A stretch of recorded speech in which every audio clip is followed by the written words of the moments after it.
तो पार्ट 6 की शुरुआत वहीं से होती है जहाँ पिछला पार्ट खत्म हुआ था। हेइन हिनुवो से कहती कि जैसे तुम पहले थे वैसे ही बने रहो, मेरे सामने ये प्यार का दिखावा करने की जरूरत नहीं है। ये बोलकर वो अपने रूम में चली जाती है। तो हिनुवो चला जाता है यांग के साथ ड्रिंक करने, जहाँ वो यांग से कहता है कि मेरा और हेइन का अब कुछ नहीं हो सकता, हमारे बीच इतनी जल्दी सब कुछ ठीक कैसे हो सकता है जबकि हम इन 3 सालों में एक दूसरे के साथ स्ट्रेंजर्स की तरह रहते आए हैं। तो यांग उससे पूछता है कि क्या तुझे उससे प्यार नहीं था? मैंने तुम दोनों को ही देखा है, 3 साल पहले तुम दोनों एक दूसरे के प्यार में पागल थे। वो तुम्हें मनाने के लिए तुम्हारे होम टाउन हेलीकॉप्टर लेकर पहुंच गई थी, अपने पेरेंट्स के खिलाफ जाकर उसने तुमसे शादी की। हम सबको पता है कि तब तुम दोनों एक दूसरे से प्यार करते थे, तो अब बताओ कि वो क्या था? वो कहता है कि वो तो सालों पहले था। तो यांग उसे एग्जाम्पल देकर समझाता है कि ऐसा नहीं होता, एक बार अगर हम स्विमिंग सीख जाते हैं फिर भी हम 10 या 20 साल बाद भी स्विमिंग करना नहीं भूलते। उसी तरह प्यार भी होता है, भले ही तुम भूल गए हो पर तुम्हारे दिल को पता होता है कि तुम किससे प्यार करते हो। वो कहता है कि स्विमिंग और प्यार दोनों अलग बात है, प्यार में कुछ स्पेशल नहीं है। हमने शादी किया क्योंकि हम एक दूसरे से प्यार करते थे, तो फिर शादी के बाद हमारा प्यार कहाँ चला गया? इस पे यांग कहता है कि एज ए डिवोर्स स्पेशलिस्ट मुझे लगता है कि मेन प्रॉब्लम शादी में ही है। शादी के बाद लड़का लड़की हमेशा के लिए एक दूसरे के साथ बन जाते हैं, इस वजह से लाइफ में कोई और एक्साइटमेंट नहीं बचती, इसीलिए एक दूसरे के साथ झगड़े वगैरह होते रहते हैं। कुछ केस में काम में बिजी होने की वजह से प्यार का टाइम ही नहीं मिलता, इसीलिए पति पत्नी के बीच दूरियां बनने लग जाती है। और मुझे लगता है कि तुम्हारे केस में भी यही हुआ है। आखिर में यांग हम जैसे सिंगल्स के लिए कहता है कि अगर लंबे टाइम तक अपने लव लाइफ को जिंदा रखना है तो सबसे बेस्ट ऑप्शन है शादी ही मत करो। अगले दिन हम हेइन की आंटी बोमजा को देखते हैं जो अपने एक्स हस्बैंड की शादी में पहुंच जाती है। इसने बोमजा पर अपनी सेक्रेटरी के साथ चीट किया था, इसलिए बोमजा उसकी शादी में ही उसकी धुलाई कर देती है। फुल एकदम गदर मोड में शादी की बैंड ही बजा देती है। तो ये लोग पुलिस बुला लेते हैं, मगर हिनुवो आकर बोमजा को बचा लेता है, उन्हें पैसे वगैरह देकर।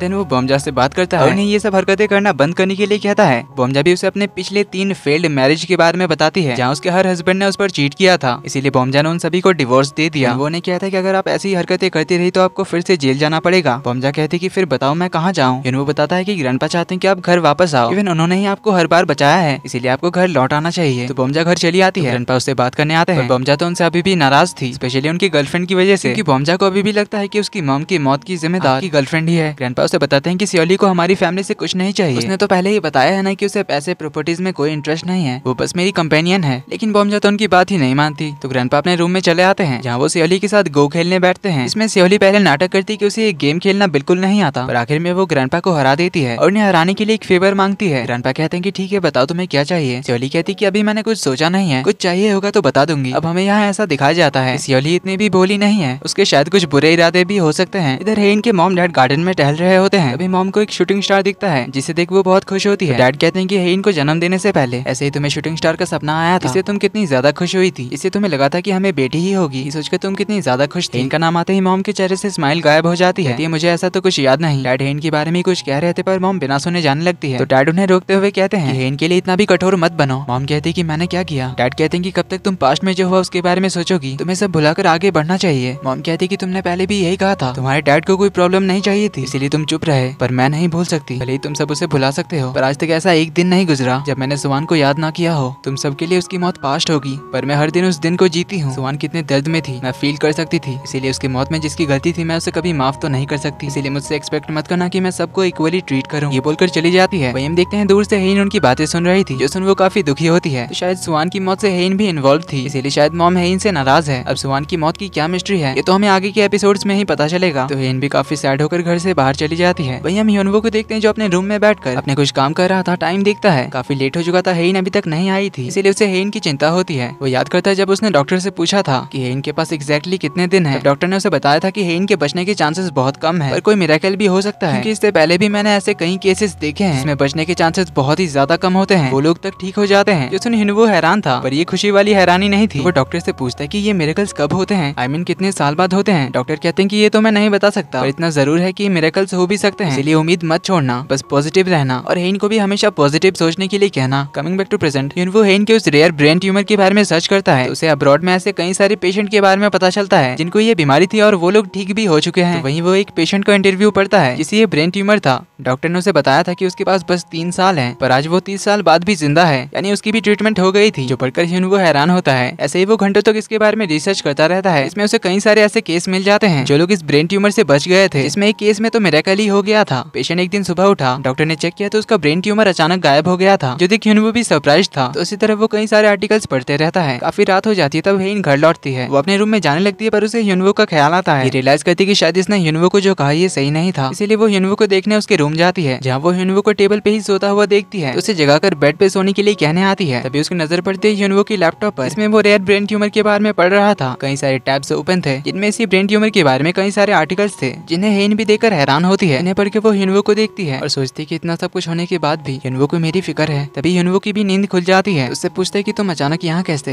हेन कहती है कि तुम इस तरह क्यों सो रहे थे, बेड पे सो जाओ। ह्यूनवो कहता है सही कहा, तुम भी जाओ सो जाओ। तो हेन उसे गुड नाइट विश करके जाने लगती है, पर कुछ कदम चलने के बाद ही वो रुक जाती है और कहती है सच कहूँ तो मुझे तुम पर डाउट था। मुझे लगा था कि तुम ये जानने के बाद बहुत खुश होगे कि मैं मरने वाली हूँ। मुझे लगा कि शायद तुम इसीलिए मेरी इतनी केयर कर रहे हो। मैंने तो ये भी शक किया था कि इससे तुम्हारा कोई और ही इरादा है, बट आई एम सॉरी तुम पे डाउट करने के लिए। मुझे पता नहीं था कि तुम्हें सच में मेरी फिक्र है, तुम मेरे लिए इतने सब कुछ पता कर रहे हो। ह्यूनवो कहता है कि तुम्हें उम्मीद नहीं छोड़नी चाहिए क्योंकि ऐसे बहुत से मेडिकल मिरेकल्स होते हैं। जो सुन हेन उसकी ओर आने लगती है। ह्यूनवो तो डर के मारे पीछे जाने लगता है। हेन कहती है कि डोंट वरी, चाहे जो हो जाए मैं जीऊंगी, मुझे कुछ नहीं होगा। तुम्हें पता है मैं अब तक बाहर से टफ दिखने की एक्टिंग कर रही थी, पर असलियत में जब से मुझे मेरी बीमारी के बारे में पता चला मैं अभी काफी डर गई। पता नहीं कैसे कैसे ख्याल मेरे दिमाग में आते हैं। क्या सच में मेरे पास सिर्फ 3 महीने हैं? ट्रीटमेंट से मैं ठीक हो भी पाऊंगी या नहीं? क्या मुझे गिव अप कर देना चाहिए? पता नहीं मेरे मरने पे कोई दुखी होगा भी या नहीं?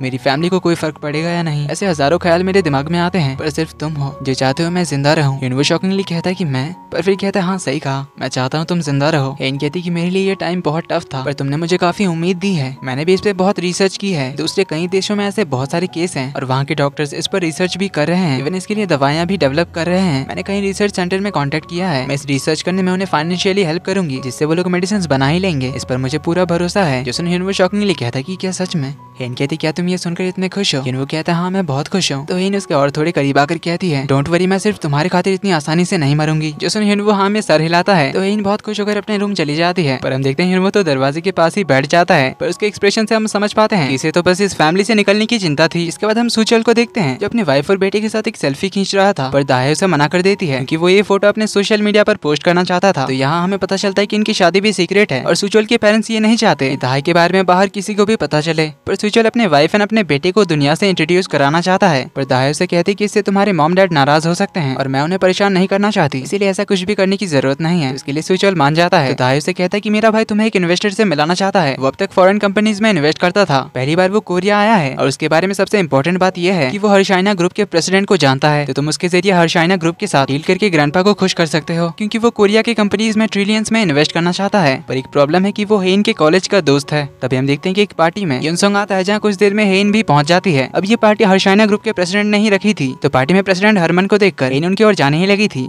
कि तभी उसकी एक कॉलेज फ्रेंड उसे रोक लेती है। यह इनकी फ्रेंड कम उसकी राइवल ज्यादा थी क्योंकि वो भी यहाँ अपने हस्बैंड के साथ हर्षाइना ग्रुप के प्रेसिडेंट से ही मिलने आई थी और युनसोंग इन दोनों का ही कॉलेज फ्रेंड था। पर ये हेन को ताना मारने लग जाती है। तो वो हेन को बताती है कि तुम जरूर जानती होगी प्रेसिडेंट हरमन फैमिली वैल्यूज में ज्यादा बिलीव करते हैं और जो कंपनी हर मामले में बेस्ट होगी वो सिर्फ उन्हीं के साथ पार्टनरशिप करेंगे। बट सैडली तुम यहाँ अकेले आई हो। आसपास देखो हर कोई अपने फैमिली या फिर अपने पार्टनर को साथ लेकर आए हैं, पर तुम्हारा ना कोई फ्रेंड है ना ही तुम्हारा हस्बैंड तुम्हारे साथ आया है, इसीलिए तुम्हारा तो कोई चांस ही नहीं है। ये बोलकर वो चली जाती है। तो हेन वॉशरूम जाकर ह्यूनवो को कॉल लगाती है, उसे जल्दी से यहाँ आने के लिए कहती है। पर ह्यूनवो बताता है कि मैं अभी कोर्ट में हूँ और अभी एक ट्रायल चल रही है। ये कहकर वो कॉल काट देता है। तो हेन थोड़ी अपसेट होकर बाहर आती है जहाँ फिर से उसे वही कॉलेज फ्रेंड मिल जाती है जो उसे अगेन ताना मारते हुए कहती है कि मैंने सुना तुम्हारा हस्बैंड शायद बिजी है, उसके पास तुम्हारे लिए टाइम ही नहीं है। लोग शायद सही कहते हैं कि तुम दोनों का रिलेशनशिप सही नहीं चल रहा। मैंने तो किसी को ये गॉसिप करते हुए सुना था कि तुम लोग डिवोर्स लेने वाले हो। हेन कहती है ऐसी कोई बात नहीं, उसे इग्नोर करके जाने लगती है। पर ये तो उसके पीछे ही पड़ जाती है। कहने लगती है कि तुम्हारी लाइफ थोड़ी अच्छी हो जाती है अगर तुमने कॉलेज में युनसोंग का प्रपोजल एक्सेप्ट किया होता। तो हेन पूछती तुम अचानक उसकी बात क्यों कर रही हो? तो ये कहती कि क्या तुम्हें नहीं पता कि मिस्टर हरमन का राइट हैंड कौन है? वो हमारा कॉलेज फ्रेंड युनसोंग है। वो भी एक बहुत ही सक्सेसफुल इन्वेस्टर है। तभी हेन मिस्टर हरमन के पास युनसोंग को देखती है जिसे देख वो हैरान रह जाती है। तभी उसकी फ्रेंड युनसोंग को बुलाती है तो युनसोंग इनकी ओर आने लगता है। हेन तो बस उसे देखते ही रह जाती है। तो युनसोंग इस ड्रामे का सेकंड मेन लीड है। अब इसके एंट्री के बाद हेन और ह्यूनवो के लाइफ में क्या होता है देखेंगे हम अगले पार्ट में।